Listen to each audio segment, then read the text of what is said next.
दोस्तों आपको याद ही होगा कि अब से 5 दिन पहले 26 जनवरी को फ्रांस के राष्ट्रपति इमैनुअल मैक्रों भारत के दौरे पर थे। दरअसल भारत सरकार ने उन्हें 26 जनवरी के दिन गणतंत्र दिवस समारोह का मुख्य अतिथि बनाया था। भारत और फ्रांस ने बड़ी बड़ी ऐतिहासिक डील करी, खास करके जो हथियारों की सीक्रेट डील हुई है वो तो बहुत ही ज्यादा शानदार है। उदाहरण के लिए भारत और फ्रांस मिलकर फाइटर जेट इंजन बनाएंगे। इतना ही नहीं, जो राफेल लड़ाकू विमान है उसकी असेंबली यानी कि उसकी मैन्युफैक्चरिंग भारत में ही की जाएगी। इसके अलावा भी अन्य प्रोजेक्ट पर काम किया जाएगा। लेकिन जैसे ही ये हथियारों की डील की खबर सामने आई, तुरंत चीन के अंदर हड़कंप मच गया और चीन फ्रांस को लुभाने की कोशिश में अब लग चुका है। जैसे कि आप स्क्रीन पर देख सकते हैं, चीन से खबर निकलकर सामने ये आई है कि चीन फ्रांस को अपना सबसे अनमोल खजाना तक देने को तैयार है। क्या है वो खजाना?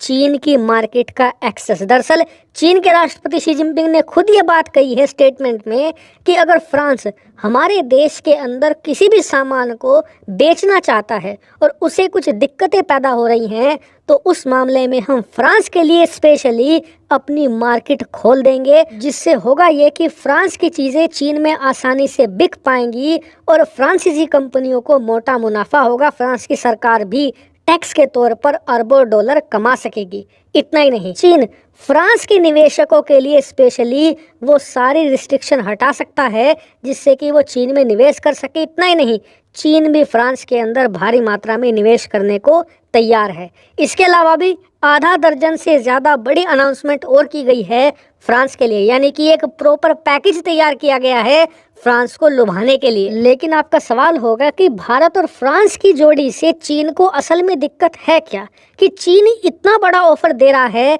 दोनों देशों की दोस्ती तुड़वाने के लिए? तो देखिए, इसके पीछे छुपा है मिलिट्री टेक्नोलॉजी और स्ट्रेटेजिक पार्टनरशिप का राज। मैं आपको आसान भाषा में समझाता हूँ। दरअसल आप पिछले 20 सालों में चीनी सेना का इतिहास उठाकर देखोगे तो इनके पास कोई भी ढंग का हथियार आपको मिलेगा ही नहीं। इतना ही नहीं, एक और खास बात है चाइनीज हथियारों की। इनकी सेना के हथियार हर कुछ सालों के बाद डिसअपियर हो जाते हैं, मतलब गायब हो जाते हैं। क्यों? क्योंकि जैसे कि इन्होंने कोई हथियार बनाया आज 2024 में, उसे बनाने में लगेंगे 4-5 साल, यानी कि 2028-29 तक वो बनकर तैयार होगा। उसके बाद ये उसे 5 साल तक इस्तेमाल करेंगे, लेकिन प्रॉपरली कभी भी उसका यूज नहीं कर पाएंगे क्योंकि उस 5 साल के पीरियड में उसमें दिक्कतें आती चली जाएंगी और इसीलिए 5 साल इस्तेमाल करने के बाद चीनी सेना को उसे कचरे के डब्बे में फेंकना पड़ता है। इनके हर एक हथियार की यही कहानी है। लेकिन मानिए चीनी सेना में ये समस्या विकराल रूप ले चुकी है, इसीलिए चीन कुछ मात्रा में रूसी हथियार अपनी सेना में शामिल कर रहा है, लेकिन फिर भी उसकी दिक्कतें कम होने का नाम नहीं ले रही। जबकि चीन हर साल अपनी सेना पर $250 बिलियन खर्च करता है, जो कि भारत की तीनों सेनाओं के टोटल बजट का लगभग 4 गुना से ज्यादा है।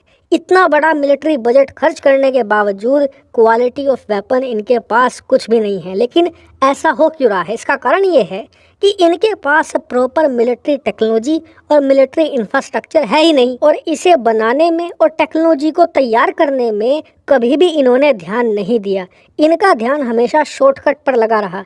इन्होंने दुनिया भर के देशों की टेक्नोलॉजी को चुराकर अपने हथियार बनाने की कोशिश करी। चीन को अब डर ये है कि जिस प्रकार की पार्टनरशिप भारत और फ्रांस की हो रही है ना, ऐसी कभी ना तो भारत और रूस की थी और ना ही आगे चलकर भारत अमेरिका की हो पाएगी, क्योंकि फ्रांस भारत को ऐसी एलीट टेक्नोलॉजी ट्रांसफर कर रहा है जो आज से पहले किसी भी देश ने किसी के साथ नहीं की। यहाँ तक कि अमेरिका ने ब्रिटेन तक के साथ ऐसी टेक्नोलॉजी शेयर नहीं करी, फ्रांस भारत के साथ वो शेयर कर रहा है। और इस वजह से आने वाले समय में भारतीय सेना के पास जो हथियार होंगे उनकी क्वालिटी शानदार होगी, क्योंकि भारत के हाथ में ओरिजिनल टेक्नोलॉजी होगी जो भारत ने चुराई नहीं होगी बल्कि लीगल तरीके से साझेदारी करके हासिल करी होगी। और इस वजह से भारतीय सेना चीन पर बहुत ज्यादा बड़े लेवल पर हावी हो जाएगी और चीन ये नहीं होने देना चाहता। इसीलिए चीन ने साइलेंसर रणनीति अपनाई। चीन यही कर रहा है, वो खुद की टेक्नोलॉजी तो बेहतर नहीं कर सकता, इसीलिए वो भारत की टेक्नोलॉजी बेहतर होने से रोकना चाहता है